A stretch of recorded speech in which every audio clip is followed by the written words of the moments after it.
Today I want to review the process that we all go through with travel trailers, and that's backing them up. And it's one of the most stressful times of your camping. And I'd just like to reduce that stress by going through some very simple things and simple ways you can back up your trailer and not hit that red line of stress each time you have to do it. So to begin with, I've put my chart up here showing some very simple drawings on how to back up your trailer, and I'm going to read this to you because it is a copy from my book, and it's not the best copy to try and read, so I'll read the instructions and then we'll go through it step by step. So after you arrive at your campsite and you're weary and tired, you let the family out of the vehicle to stretch their legs, and now it seems it's time to crank up the old stressometer to the max. I mean the dreaded backing up the trailer into the campsite.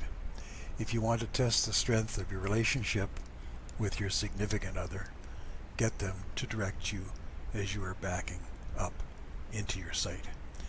You'll get hand signals never seen before, and you'll respond with words unfit for the ears of children.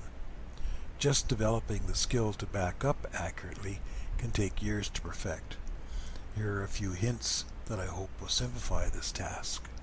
If you use them regularly, you will in short time acquire the skill of a long-haul trucker, or at least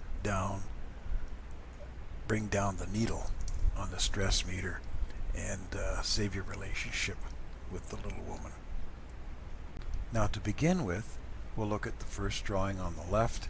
Right here I'm highlighting it, and this is the hand position. So you start with your hand on the bottom of the steering wheel, not the top, not the side, the bottom, and one hand only. You can use your right hand or left hand, but until you get really skilled at this, keep the other hand on the armrest or wherever.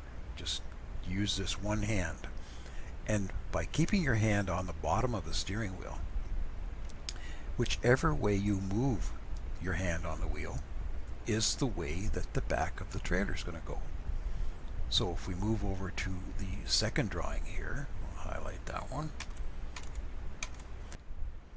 Now as I'm sitting in the truck, I want the back of the trailer to swing to the right as I'm sitting, so I move my hand to the right, and that makes the back of the trailer swing. Now don't worry about the cab, just make sure that the cab of the truck doesn't hit anything. Just let it go where it may, and use your hand to direct the trailer either back or straight or to the right as shown here. Now looking at the third image on the right here, just highlighting it for you, you'll see we're going to do the opposite. We're going to have the trailer swing to our left as we're sitting in the truck, and by doing that with our hand on the bottom of the wheel, we swing the wheel to the left, and the back of the trailer swings left towards your spotter. Now your spotter is going to have to do some work here. They're going to have to indicate in any number of ways whether you have to stop, go right, left, pull ahead, and start the maneuver all over again. You can develop those with your spotter, but that's very, very important. So it's that simple. You put your hand on the bottom of the wheel and you swing your hand in the direction you want the back of the trailer to go. It'll feel a little funny at first, but after doing it a few times, you'll realize it's so simple you don't have to think about where you have to turn the wheel to make your trailer move. Now you see the arrow pointing at the spotter, and the other end of the arrow at the cab of the truck or tow vehicle is the mirrors. Now in order for the spotter to be in contact with the driver has to be able to see them. I don't suggest using walkie-talkies. It's too slow if you're going to hit an object to get that walkie-talkie and tell them, oh stop, bang, you've already hit it. So I suggest hand signals as long as you're in constant visual connection with the driver.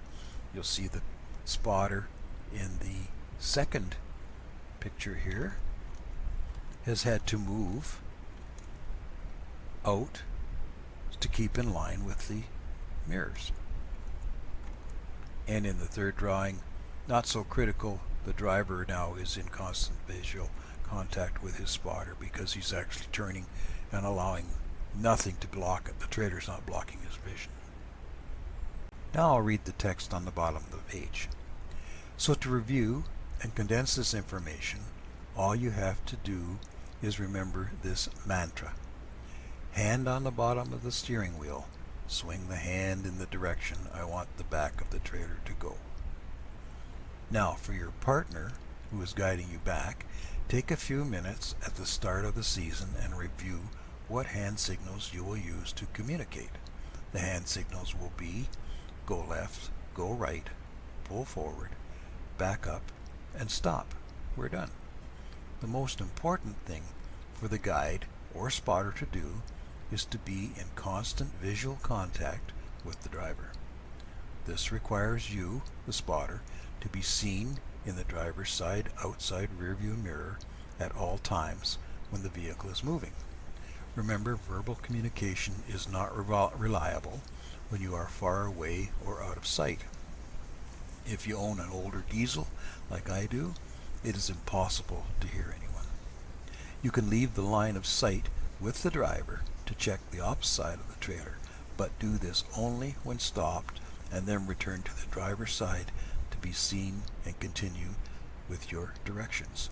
The arrows above indicate how you have to continue to move to stay in the driver's sight. Well, there you have it. If you practice this and use this over and over each time you back up, it'll become as simple as opening the trailer door to get in. Simple as that. But it must be consistent and it must be practiced. And the better you get at it, the more comfortable you'll feel back in the trailer in. Well, there we have it. Now we're going to go on to the next little section, and that's backing a trailer into a campsite and how you can do it by yourself if you don't have a spotter. And I do this all the time. My wife is crippled and cannot help me back up, so I had to come up with ways that I could back the trailer in without using a spotter whatsoever. Now in this picture, it actually is going to depict other ways of backing in. And one is using parking aids, which I've shown here in the pictures. I have my brightly colored yellow wheel chocks and I have my red safety sign. Now, in the first case I'm going to explain is backing in a trailer all by yourself with no spotter. And we're going to just read you the information I have down here and explain it. Again, I place the yellow wheel chocks where I want the trailer's wheels to end up. Now here's my wheels here on the trailer, number 3. So I want those, when I'm finished, to be right here between the yellow wheel chocks. I place them 1 foot up wider than the trailer on each side so you won't hit them. So in other words, I'm not trying to back onto these wheel chocks. They're just, right now they're markers right here. And then when I'm happy with my final position, I can install the chocks. So I simply back the trailer in using my method I showed you prior with my hand on the bottom of the steering wheel. In this case, I want the trailer, the bumper back here, number 1, that's the bumper. I want that to go left, so I swing my hand left, like that, on the steering wheel. The orange marker, or bright red marker here, that's where I want my bumper to stop. So what I do there, I line up my wheel chock and my bumper stop, the red one here, and I paste this off. And I know on my particular trailer it was 4 paces from the red marker to the yellow marker. Now don't get too confused here. This is harder to explain than it is to do. Okay, I walk into the camp. Let's review this. I walk into the campsite. I want my bumper to end up right there. Okay, so now I just uh, set my wheel chock up. I go over this side, drop over down my other marker. Now this is all approximate. So now when I'm backing up, this line between the yellow wheel chock and the red marker is my line of sight that I can see in my mirror, and I know if I'm relatively close backing in here, then my trailer will be relatively straight in the campsite. When I get to the marker, you can either approximate from your mirrors if you're close, or if you have a spotter, they can tell you, okay, that's perfect, stop right there, give you the hand signal to stop. Then you can bring your wheel chocks in and stop, put them around your wheels, and you're in perfect. Now, let me just see if I've missed anything here.